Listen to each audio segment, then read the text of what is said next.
Assalamualaikum warahmatullahi wabarakatuh.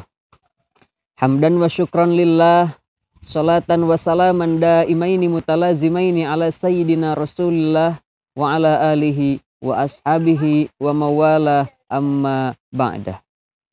Hadirin sahabat muslim yang berbahagia, suatu ketika Nabi Muhammad Shallallahu Alaihi Wasallam bertanya kepada sahabat-sahabatnya, tahukah kalian siapa itu orang yang disebut orang bangkrut?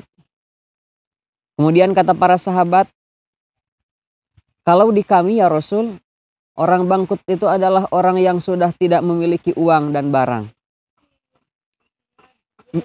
Rupanya baginda Nabi Shallallahu Alaihi Wasallam memiliki maksud lain. Terbukti beliau berkata, orang bangkrut itu bukan orang yang tidak memiliki barang dan uang.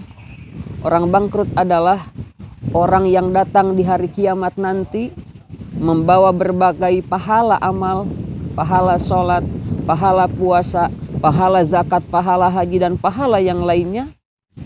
Sekaligus dia juga membawa tanggungan karena suka menghina ini, mencaci itu, memarahi ini, menuduh ini, dan menuduh itu. Maka dari pahala-pahalanya itu dipakai untuk membayar tanggungan itu kepada si ini dan si itu yang telah ia zalimi.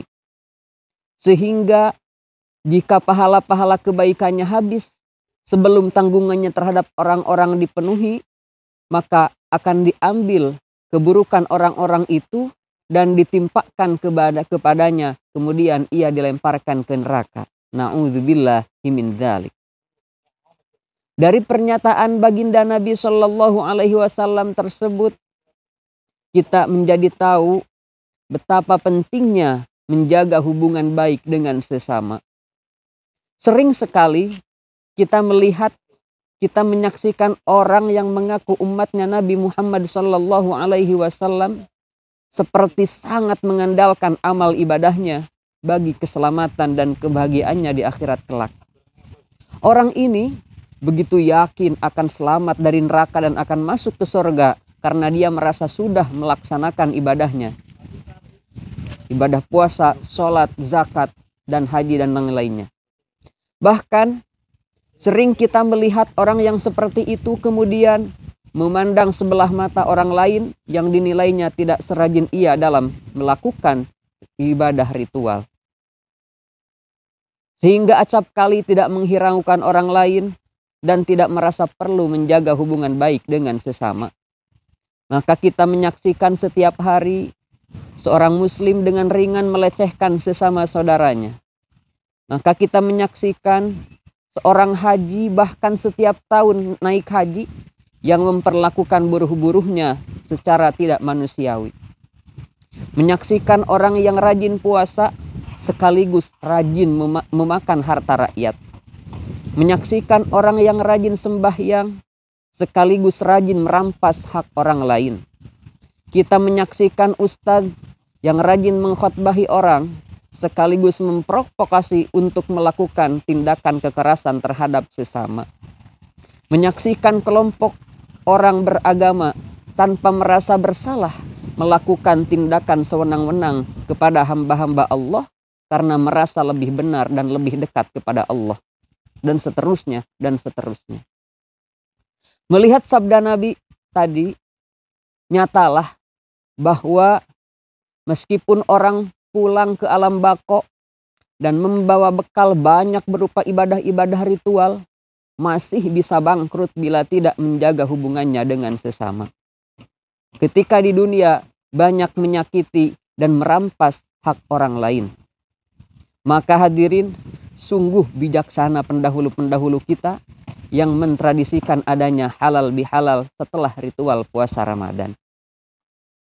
Dengan puasa dan salat malam di bulan Ramadan, diharapkan dosa-dosa yang langsung terhadap Allah telah diampuni sesuai sabda baginda Rasulullah Shallallahu Alaihi Wasallam, man shoma Ramadhana imanan wahtisaban ghufira lahu ma taqaddama min dzambi. Barang siapa yang melaksanakan puasa di bulan Ramadan semata-mata karena iman dan mencari pahala dari Allah, maka diampunilah dosa yang telah ia perbuat. Dalam hadis lain, man qoma ramadhana imanan wahtisaban ghufira lahu ma taqaddama min dzambi. Barang siapa yang bangun malam di bulan Ramadan, salat malam di bulan Ramadan semata-mata karena iman dan mengharap ridho Allah, maka diampunilah dosa yang telah ia perbuat. Setelah itu, untuk menyempurnakan kefitrian kita sebagai manusia, ditradisikanlah saling bersilaturahmi dengan tujuan utama untuk saling memaafkan dan saling menghalalkan atau halal bihalal.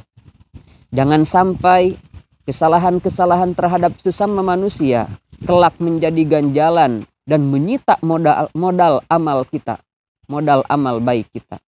Dengan demikian, kita benar-benar lebaran, lepas dari ganjalan dan terbebaskan dari dosa-dosa baik yang langsung terhadap Tuhan maupun yang terhadap sesama hamba Allah.